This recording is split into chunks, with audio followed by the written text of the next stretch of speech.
and thinking about his future, thinking about things in different terms for the first time after suffering a serious injury. How about that? There's also something that he thought. I mean, listen. Quick question. Yeah, what's that? Has he spoke yet on the pain that he felt when it happened? Nobody. He did say it sounded like a gunshot internally. What he heard. You ever? I've popped my not ACL but MCL. I felt it. You feel the pop in your body, like, oh, what was that? And it scares the living hell out of you. Like, you stop. You're like, what the F was that? Well, it wasn't ACL, thank God. Saying it was almost as if he had headphones on. The loudest pop, he said. Yeah. It's like putting your headphones on, like doing that in your ear. Yeah. That's what it sounds like in your body. But he was so upset, like everybody said it was pain. And not many people that get that don't have the pain. Like Maz talked about it. Maz did it. Like, you don't feel the pain. It's like, oh, crap, it happened. But it felt like he had a more painful one, it seemed. That's all. I don't think he spoke on that. I don't think he has at all. I don't think he wants to. You never want to talk about it.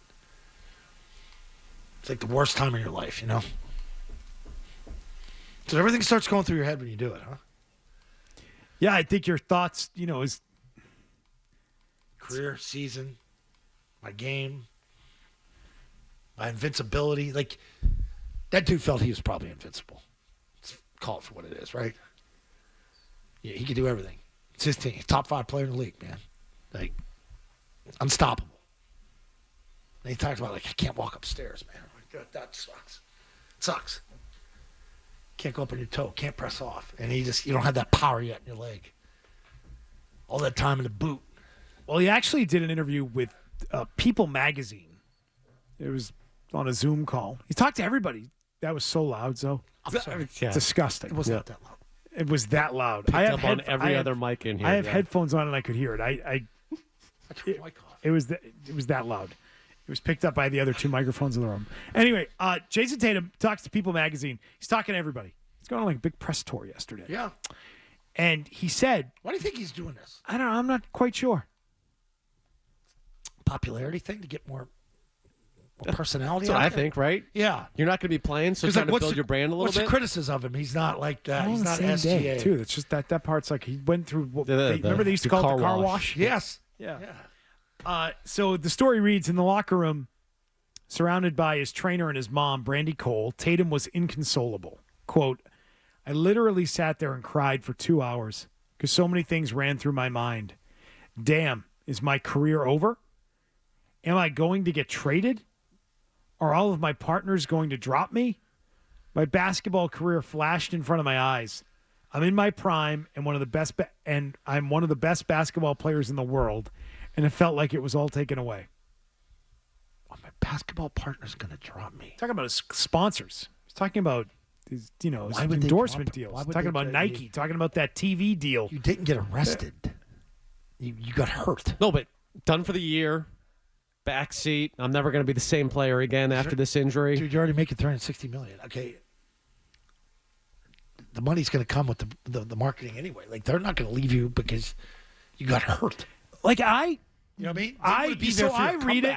The way I read it is that it's a guy who's being honest about what he was going through. Right. So let's not criticize him for it, right? I'm not criticizing him for it. And I'm not going to do it either. It feels like it's a person who was having all kinds of irrational thoughts because it was a traumatic thing to go through. Well, no. When he says, over, period. It's over. I thought they could trade me. It's like, I know we're breaking this thing up, and now I'm damaged goods, so am I the odd man out right now? You know you just got sold, too. New owner, everything's in play. You hear it. He's not stupid. You don't live under a rock. You hear all the talk. They're on their damn phones all day. You know the discussion that's out there. Yeah, maybe trade JB, trade JB. Shoot, maybe they'll trade me now since I'm hurt. Right. But, like, again, it speaks to me as someone who was going through a traumatic thing with a massive injury and was just having all kinds of crazy thoughts. And he's talking about it. He's talking about the experience that he went through and finding his way back and his son sort of being the inspiration for him to work the way he's been working to try and get back from the injury. I appreciate the honesty. Like, I do too. It tells you, like, he's telling you in totality, everything flashed through my head. Yeah. The beginning of the end. No team, trade, my career, my marketing, my endorsements, everything. Everything I did to get to this point, gone. It is totally irrational, though, because, look, in talking to Joe last week, you are not going to find a coach that has his star players back more than what he has Tatum's.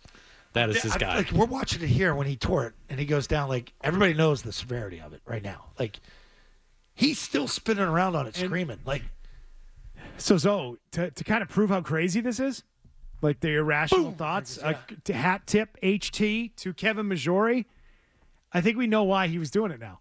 There was a plug. Long journey, right? And I always kind of reflect on, surgery, and then you get your stitches out, and then you get your boot, and then at 4 weeks you're 50% weight bearing. Part of the reason I'm here is to announce my partnership with Vertex Pharmaceuticals. There was a period where at 4 weeks I was introducing new things, and I was starting to feel some discomfort and some pain, and that's when I had a conversation with my doctor, and we went through my medical history, and that's when he prescribed me Jornavix, which is a non-opioid medicine for severe to moderate to severe acute pain. I'll take some of that. Hey, we're not losing sponsors. We're picking sponsors up. Picking sponsors up, JT. Oh, they're all going to be there. Way to go. Do you know? Nike can't wait for your comeback. They're going to be there when you sorry. Dude. They're going to be there when you bleep and take the floor, man. I'm getting fired up. It's great. I love the comeback story. I do. I really do. Like, place going nuts, man. Dark arena. They got the spotlight on you when you run out. Nike's That was 3/4 of the word right there. I knew it when it came out. And I got to say, here's one more for you. Vertex Pharmaceuticals, their headquarters are in the Seaport.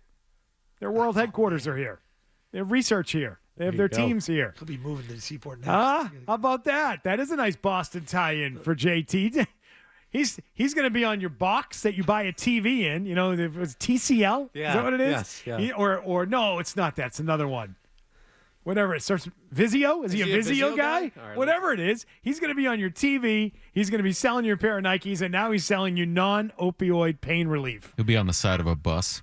Okay, so now we know that some of those thoughts after a massive injury were just a guy going through a traumatic thing. No one's dropping you. No one wants to trade you. Boston, this is Boston's guy. This is our biggest superstar athlete in this town, Jayson Tatum. Not going anywhere, man. Zoe's fired up to get him back this season. I didn't say the word. You definitely did. T-Bone was like 75%. But it was out of excitement. Yeah. It was excitement Genuine. about the man's rehab. Yes, you're excited about it. I love that rehab. Like that day one after, like, the guy works his ass off to get back. Like, I eat that up.